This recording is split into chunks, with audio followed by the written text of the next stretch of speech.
Hello, and welcome to another episode of Kiwi Car Life. And today I'm going to be comparing my Honda Accord with one of its direct rivals, the Smart Fortwo! Yes!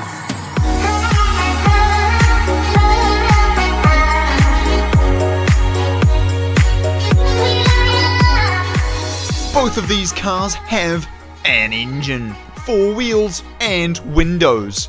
Both have air conditioning, a fuel gauge and an indicator stalk. In fact, both have a fuel filler cap and reverse lights. But there are some differences. On the styling front, I don't actually think the Smart looks terrible. I mean, it's got some crisp and sharp halogen projector headlights up here, and it's got a sort of quite nice, bright and funky red paint job with some nice silver accents and black trim around the sides, and the wheels look quite cool as well. But let's just say it has some odd proportions. It's as high as it is wide, which gives you an innate fear of tipping over every time you go around a corner. And because the only crumple zones are your knees, I wouldn't be in a hurry to have an accident in one of these things.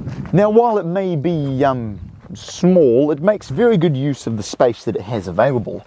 Even for someone as tall as me, there is more than enough leg and headroom in here for me and, well, one other person.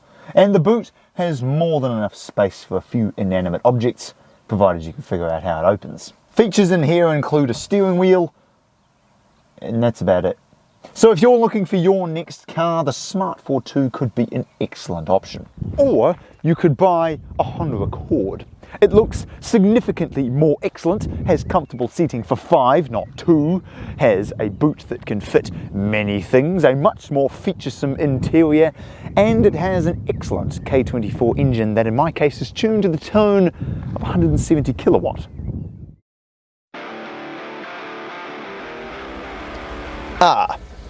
It would appear the man who drives a Subaru Legacy 330R and a BMW 335i, both of which I've compared with my Accord, and you can see those videos by clicking up here, has challenged me to a race. But little does he know, the Fortwo is smart. It's rear-engined like a 911, rear-wheel drive like a Ferrari, and it has an SMG transmission like a Lamborghini. Racing pedigree, I think you'd agree.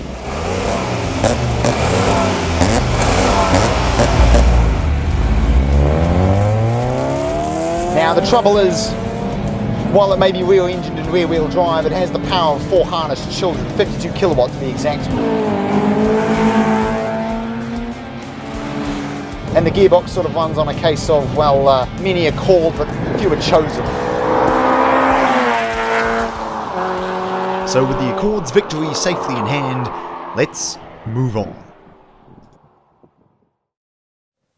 Driving the Smart Fortwo, my manlyhood has never been more substantial. First impressions, let's just say the wheels aren't large, it doesn't weigh very much, and the suspension is quite hard. Add that to the fact these seats have about as much foam in them as your average bathroom sponge, and this is not a very comfortable car. And it has a single clutch, 5-speed automated manual gearbox, which translates to some awfully slow shifts.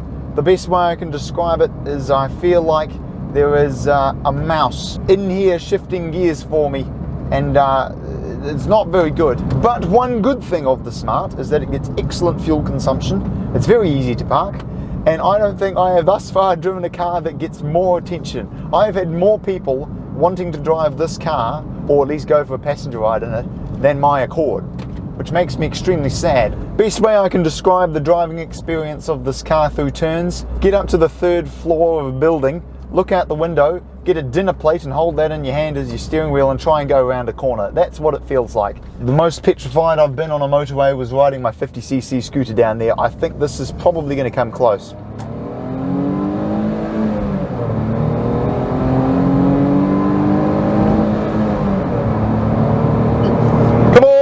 Come on!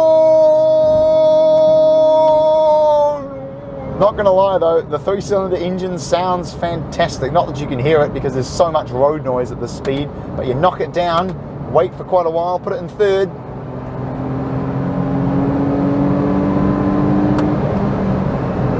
Yes! Yes, listen to the sound of 3 cylinders of fury. Overtaking the bus into second.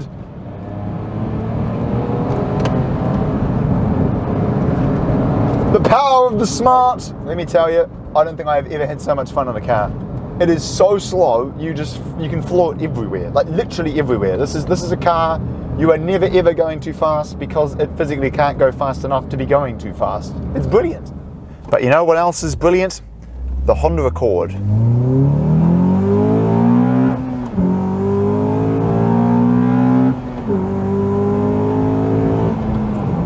And I think that pretty much sums things up.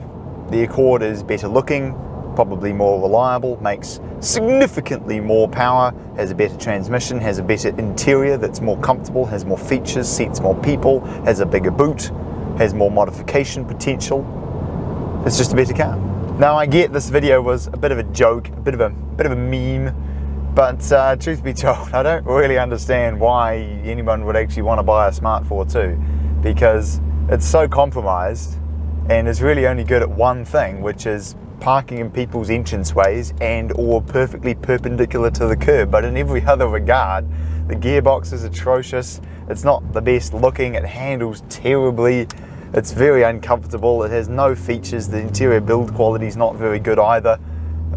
So to summarize, I would much recommend that you buy a Honda Accord, but in all seriousness, if you're looking at a small car, get a Jazz or a Swift, or maybe a Yaris, but even that's not very practical either. And if you want something small but sporty like my Honda Accord, get an MX-5 or a BRZ, and you will not be disappointed. So there we go. If you want to see me reviewing another small but much better car, then click over here to see my review of all 3 new Jazzes. And if you want to see me comparing my Honda Accord with an Accord Euro R, then click over here, and I will look forward to seeing you again next time.